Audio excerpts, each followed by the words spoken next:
Mira, als 16 anys, vigilant en una botiga de ceràmica del carrer de la Higueta. I després, remunerada, doncs, ja va ser treballant de manobra a l'empresa dels meus pares a l'estiu i a Correus.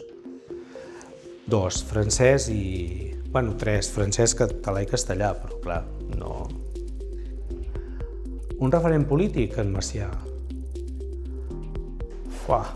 Mira, hi ha un llibre de la Simone de Beauvoir que es diu Els mandarins, que em va agradar molt quan el vaig llegir. Va ser de les primeres lectures que no van ser fàcils, però que no podia deixar el llibre mentre l'estava llegint.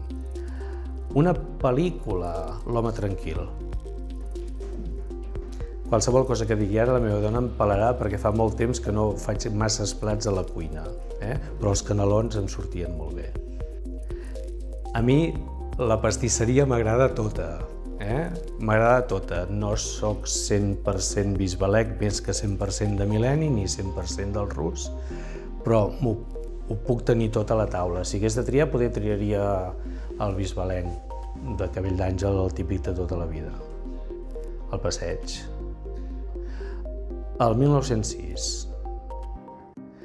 A veure, jo crec que si ens van donar el títol de ciutat, que suposo que venia donat pel tema de la capitalitat de comarca i cap de partit judicial i tot això, l'hem d'exercir. A mi m'agrada més vila. De fet, ho diguem tots, no?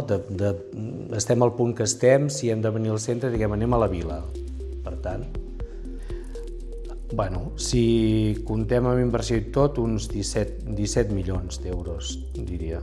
Diria que són 17 milions, El que passa és que, clar, l'inversió després l'hem d'anar... Gairebé 18. Sí. Hòstia, la gent que em coneix, el tema d'anar d'excursió a les Gavarres, no sé si ho compraria, Roger? Soc més d'anar d'excursió per ciutat o per camí pla. Ja m'agrada i havia anat molt, En quin candidat? Amb l'Enric Marquès. Jo crec que sempre miro de dir les coses amb el màxim de franquesa, no vull dir que els altres no ho facin, però d'entrada no diré mai una cosa per altra. I què ofereixo? Doncs que faig les coses d'una determinada manera que crec que és la meva manera i que per mi és la millor.